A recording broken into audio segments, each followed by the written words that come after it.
Hi! ఎలా ఉన్నారు? ఈ వీడియోలో 'jujutsu Kaisen' season 2 episode 19 explain చేస్తాను.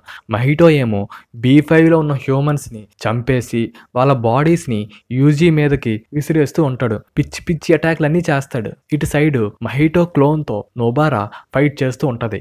నొబారాకి యూజీ అంత ఫైట్ ఎక్స్‌పీరియన్స్ లేకపోయినా బాగానే ఫైట్ చేస్తది. ఈ క్లోన్ ఏమో సర్ప్రైజ్ అటాక్స్ చేస్తూ ఉంటది. నొబారా బిల్డింగ్స్ మీదకి ఎగిరి ఆ అటాక్స్ నుంచి తప్పించుకొని మేకులతో అటాక్ చేస్తది. ఇక్కడ చిన్న ప్రాబ్లం ఉంటది. మహిటో బాడీ 2 పార్ట్స్ కింద డివైడ్ అయినప్పుడు క్లోన్ కి షేప్ షిఫ్టింగ్ పవర్స్ మాత్రమే వస్తాయి. కర్స్డ్ టెక్నిక్ పవర్స్ రావు. సో ఈ క్లోన్ నొబారాని టచ్ చేసినా కూడా నొబారా ట్రాన్స్ఫిగర్డ్ హ్యూమన్ కింద కన్వర్ట్ అవ్వదు. ఒక పర్టికులర్ సిచ్యువేషన్ లో ఆ క్లోన్ నొబారాని టచ్ చేసి అటాక్ చేస్తది. ఆ అటాక్ వల్ల నొబారాకి డ్యామేజ్ అవుతది. కానీ ట్రాన్స్ఫిగర్డ్ హ్యూమన్ కింద కన్వర్ట్ అవ్వదు. అప్పుడు నొబారాకి అర్థమైపోద్ది.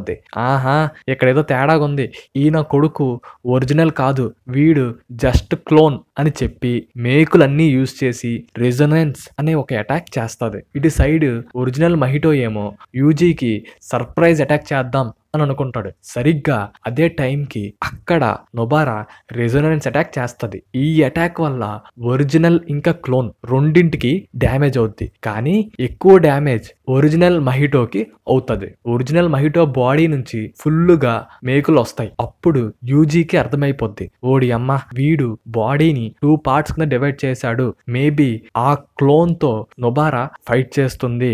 ఆ అటాక్ వల్ల డ్యామేజ్ ఈ ఒరిజినల్ గాడికి అవుతుంది అని. అక్కడేమో ఆ క్లోన్ కంప్లీట్ గా రికవరీ అయిపోద్ది. వాడికి అంత డ్యామేజ్ అవ్వదు. వాడు జస్ట్ క్లోన్. ఈ క్లోన్ కి అర్థమైపోద్ది, దీనితో నేను ఫైట్ చేయలేను, ఇక్కడి నుంచి పారిపోవడమే బెస్ట్ అని చెప్పి వాడు పారిపోతూ ఉంటాడు. నొబారా కూడా వాడి వెనకతల పరిగెడుతూ ఉంటది. నొబారా కావాలనుకుంటే వాడిని వదిలేయచ్చు, కానీ వీడిని ప్రాణాలతో వదిలేస్తే అమాయక ప్రజలని చంపేస్తాడు అని చెప్పి వాడి వెనకతల పరిగెడుతూ ఉంటది. ఇటు సైడ్ ఒరిజినల్ కి ఆ రెజొనెన్స్ అటాక్ వల్ల ఫుల్ గా డ్యామేజ్ అయిపోద్ది. వాడు ఒక 2 మినిట్స్ వరకు అన్కాన్షియస్ లోకి వెళ్ళిపోతాడు. యూజీ ఏమో ఇక దొరికిందే ఛాన్స్ అని చెప్పి గుద్దుకొని వెళ్ళిపోతాడు. అలాగా ఇంకా సరిగ్గా అదే టైంకి ఈ ఒరిజినల్ గాడు మళ్ళీ స్ప్లిట్ చేసి యూజీని డైవర్ట్ చేసి అక్కడి నుంచి పారిపోతూ ఉంటాడు. ఈ ఒరిజినల్ ఇంకా క్లోన్ పరిగెట్టుకుంటూ వచ్చి వాళ్ళ ప్లేసెస్ ని స్వాప్ చేసుకుంటారు. యూజీకి అర్థమైపోద్ది, ఓడి అమ్మ, వీళ్ళు ఏదో పెద్ద ప్లాన్ వేశారు అని. నొబారా ఏమో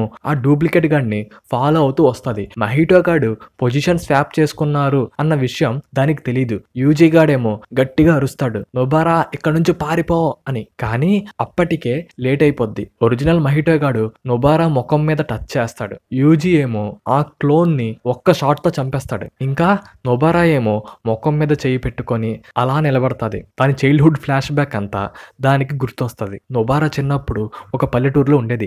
ఆ టైంలో వాళ్ళ ఊర్లోకి ఒక కొత్త ఫ్యామిలీ ట్రాన్స్ఫర్ అయ్యి వస్తారు. ఆ ఫ్యామిలీలో ఒక చిన్న అమ్మాయి ఉంటది. ఆ అమ్మాయి పేరు ఫ్యూమి. ఆ అమ్మాయి కూడా నొబారా చదువుకున్న స్కూల్లోనే జాయిన్ అవుతుంది.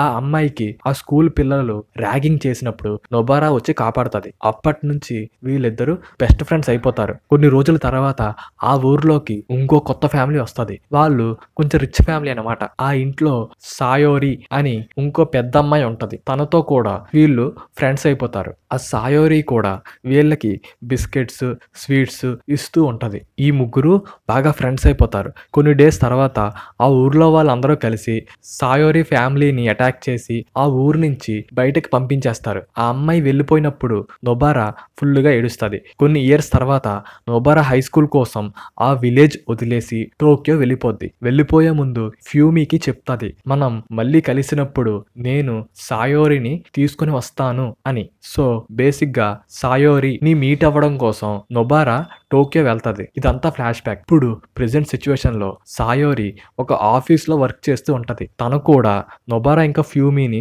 గుర్తుపెట్టుకుంటది. ఇంకా వీలైతే వీళ్ళని మళ్ళీ మీట్ అవ్వాలి అనే ఫీల్ లో ఉంటది. అక్కడ నొబారా ఏమో ఫ్యూమీకి సారీ చెప్తాది, నేను ఇచ్చిన మాట నిలబెట్టుకోలేదు, నన్ను క్షమించు అని. ఆ తర్వాత యూజీతో అంటది, యూజీ, మన ఫ్రెండ్స్ అందరికీ చెప్పు, మీ వల్లే నా లైఫ్ హ్యాపీగా ఉంది అని. ఇంకా వెంటనే నొబారా ఫేస్ పేలిపోద్ది. అది చూసి యూజీ గాడు మళ్ళీ షాక్ లోకి వెళ్ళిపోతాడు. ఎక్కడితో ఈ ఎపిసోడ్ ఎండ్ అవుద్ది.